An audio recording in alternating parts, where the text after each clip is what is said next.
Om Shiva Chidambaram. I get a very standard question many times, so I thought I should make a video addressing it.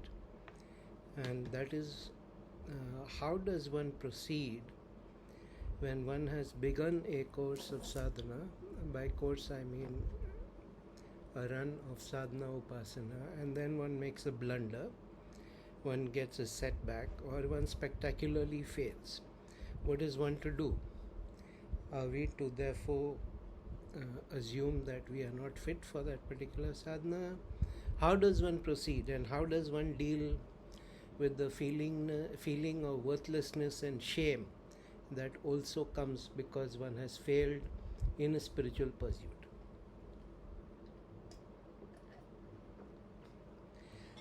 Now this is a very interesting and important question, especially for all those in any form of yoga tantra, because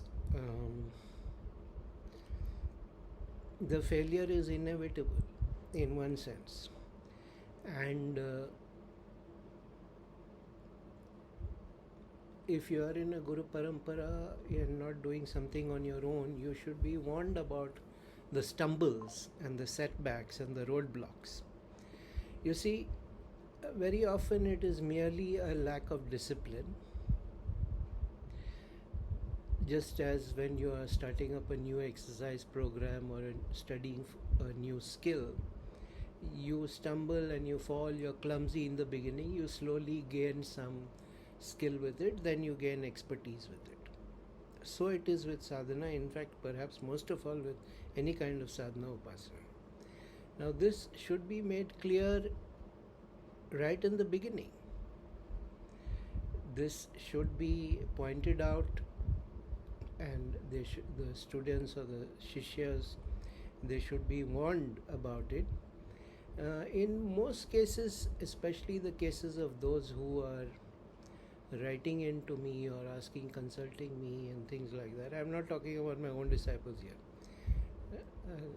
My own disciples have direct access to me, so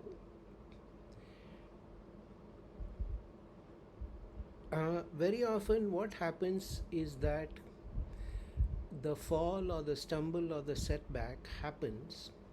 You have taken a sankalpa to complete something, you're on a course of japa, you're doing certain set of puja, you're doing certain kind of pranayama, you're doing certain kind of, you have taken a vow of brahmacharya till this is over, you have something, you have imposed certain restriction and discipline upon yourself, and then it all goes south. And usually it goes south just after you have had a success, or you have done pretty well for a stretch of time, and then the whole thing becomes a calamity. Now, first of all, that you have recognized that you have failed is a very good thing, because most people are full of ego and arrogance and they cannot admit even to themselves that they have failed. But if you have taken a sankalpa within certain parameters and those parameters have been violated, then honesty requires that you admit that you have failed. So the people do have that much. What I have seen is very often the early success in pursuing any course of sadhana upasana is that some level of early success, some level of early gains, some kind of early abilities awaken, and the person thinks, that's it, I am hot stuff, I have become, if not a mahasiddha, at least siddha adjacent. So this ego inflation is very typical in the early days of yoga. And experienced yogis, when we see the newbies start up on that, we just smile, because we know Prakriti, nature, will take care of it. And in every case, what happens is that the setback or the obstacle or the failure, whatever you want to call it, is just nature correcting you and bringing you back and showing you your real aukat, your real stature, your reality, your actual state of reality. This is where you actually are. You are not so advanced as you think. You're not so great as you think, you're not so accomplished as you think. Now, this is very hard for people to accept, especially when they start having experiences. Long time back, this is when I had just about become a guru. It was early days for me, for them. This is my first lifetime as a guru, so I'm also stumbling around in the dark. And some of my disciples had a complaint that I am not sufficiently excited when they report experiences to me.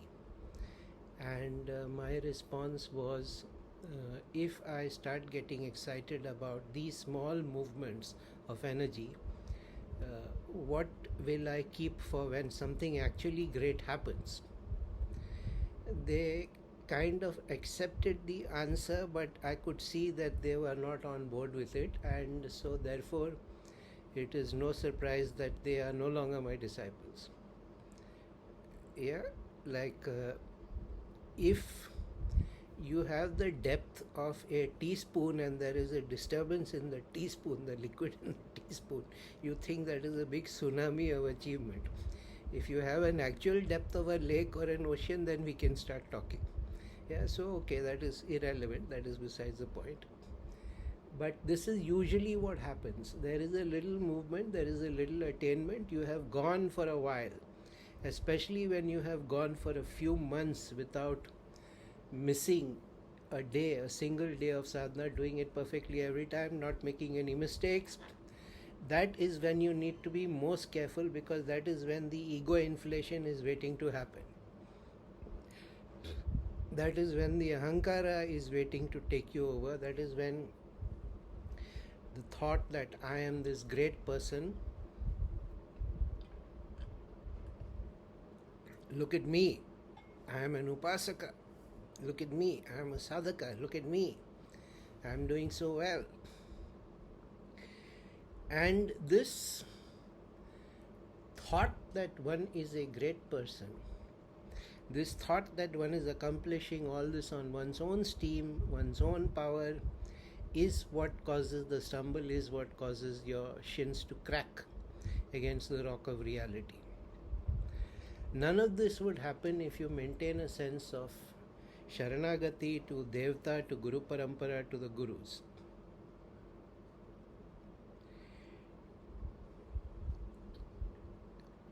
Or very often, almost 40% of the questions I get are failures of brahmacharya. For the particular sadhana upasana they are doing, it requires a period of brahmacharya and they fail.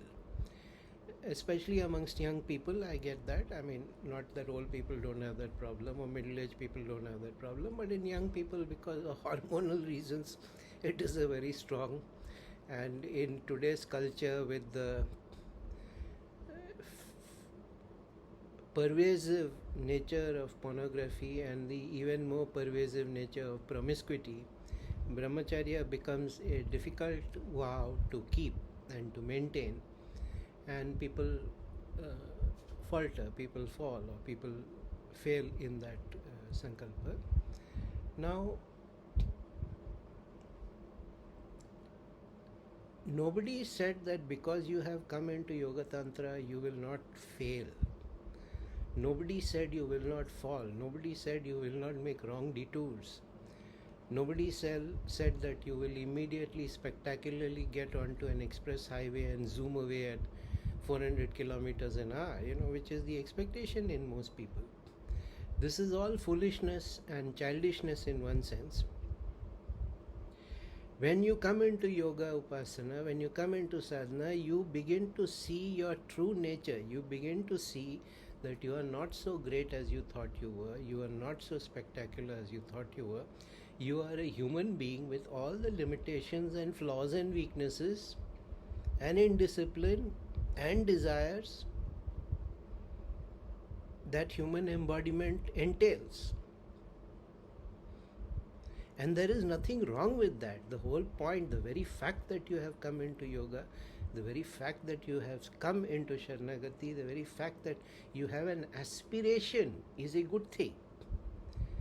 Swami Shivananda of the Rishikesh, he has written nearly 100 books. He was very famous for many various reasons. He has initiated many great yogis of the 20th century and the 21st century. They are still living. And he used to be soundly criticized because he would give sannyasa diksha very freely to people. And then a large number of those people who got the sannyasa diksha would turn out to be unworthy of the diksha. And when he was asked about it, he said that it is not that I don't know that they will fail, but by coming here and taking the initiation, by making that energetic link, they have set themselves firmly on the path of the yoga. They will fail in this life, but they will come back to it again in future. No effort on the yogic path is ever lost. That is the good news. That is the very, very good news. Any effort in sadhana upasana is a positive and it is never lost. It goes straight to your pranakosha and it remains there forever. Whenever you come back into practice, immediately those old memories activate. If nothing else, you are creating good vasana samskaras for your next attempt. That you are in the habit of sitting, you are in the habit of doing japa, you are in the habit of meditating upon a devta or upon some, that you are in the habit of doing this kind of process. And that it needs a little bit of muscle memory. I am notorious for saying, learn from the asuras, they make the tamas work for them. That is why the asuras are always the greatest tapasvis. Because they make the tamas work for them. If they sit in tapasya, then they don't allow that anything to break it. But fundamentally they are lustful and violent, so their desires, what the fruit of their tapasya, they always ask for phalam, that is in service of their desire and their lust and their violence. So that is why Prakriti takes care of them in the end. But they have this one ability which we could also learn from. So what if you have failed? Get up and start again. The samurai have this wonderful saying that fall down 7 times, get up 8. All you need to do is outlast your weaknesses. All you need to do is outlast your failures. You tried to do it, you failed. You know, when you get on a bicycle, a few rare people instantly succeed in riding it perfectly. Most of us get scraped knees, scraped elbows, fall down, cry, get laughed at, mocked. Finally, somehow we manage it. I mean, if anybody still rides a bicycle, I need to. In today's crowded environment, I wonder who can even risk allowing people to ride a bicycle, but that's another matter. So if you have failed, that only shows that you are a human being and you are not yet seasoned. You need to be seasoned in this matter. You need to become better in these things. You need to have more experience in these things, which is why in the yogic path, it is taken for granted that you will need 12 to 13 years before you get somewhere. Because all the time is spent in smoothing out the rough corners.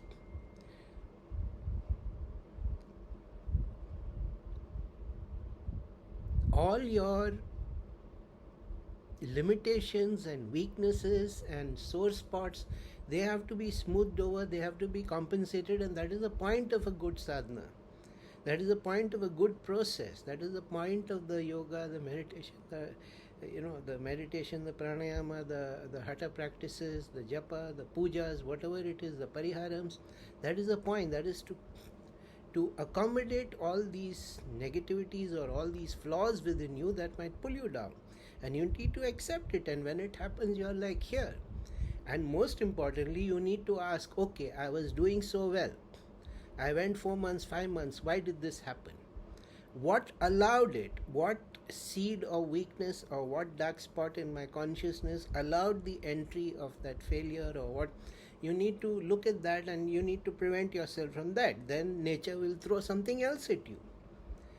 If you want to grow spiritually, you must become a Veera, a hero.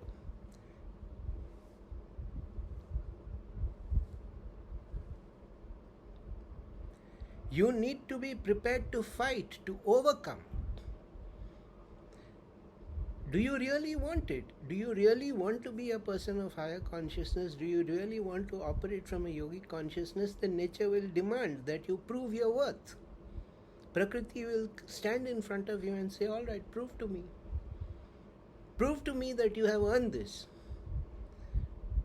And why are you focusing solely on your flaws and your defects? If you have many flaws, all right, they are not greater than Devta Anugraha. Deepen your Sharanagati, deepen your devotion to the Devta, to the Guru Kshetram, to the process of what you're doing, and all of these will be taken care of. But most of all, just become stubborn.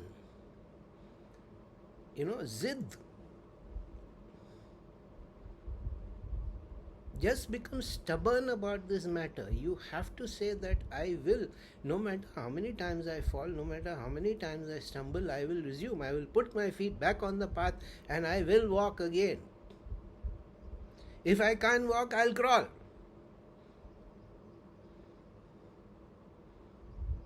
And if I can't crawl, I'll ask the Devta or the Guru Parampara to carry me for a while. And if you're sincere in it, sincere, not with the mouth, not that I'm giving some kind of big filmy dialogue, help will come.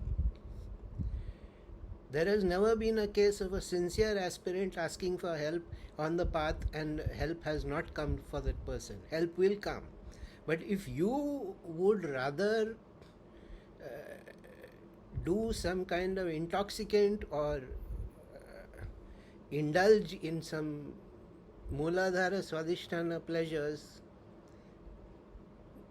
then you have to understand that you are a contributor to this, but you also have to understand that your weaknesses and your flaws and your failures will not define you forever. They are a mirror. You look at the mirror and you say, oh, I don't like what I see, I need to change this. You can do it. So do not be disheartened when you fail on the path. Everybody has failed. In fact, I would say that every yogi stands on this mountain. His mountaintop of success is actually the mountaintop of his failures. He stands on his failures. Everybody tries and fails. There are a few rare souls, they come with past life good karma. They have done all this in many, many lifetimes, so a little bit of effort in this lifetime and they zoom forward. Do not assume you are one of them. If you are one of them, nature will, the universe will conspire to show you that you are one of them. And there are people who are one of them and then they also can get derailed. That is the tragedy in this whole matter. So do not be disheartened because you face setbacks in sadhana. If you think that the sadhana is worthwhile, failure, so what if you fail? Resume. At least when you've had a good streak, you had a hot streak of a few months, you know that you can do it. If you can do it for 5 months, you can do it for 5 years. And if you sincerely do a process for 5 years, you will be transformed. Maybe you won't become a Mahasiddha, but you'll become a much better human being. So do not be disheartened. Keep your faith in the process. Keep your faith in the Devta. Keep your faith in the Guru Kshetram and move ahead. Shakti badhao. That is what I always say. Ye Shakti ka abhav hai. Because you had lack of Shakti, the whatever reason that failure consciousness could enter into you. Whatever. Shakti badhao. Shakti badhaenge to ye sab nahi hota hai. This becomes less of a problem. Become undeniable. That's the other thing I'm known for saying all the time. Become undeniable. Even to yourself.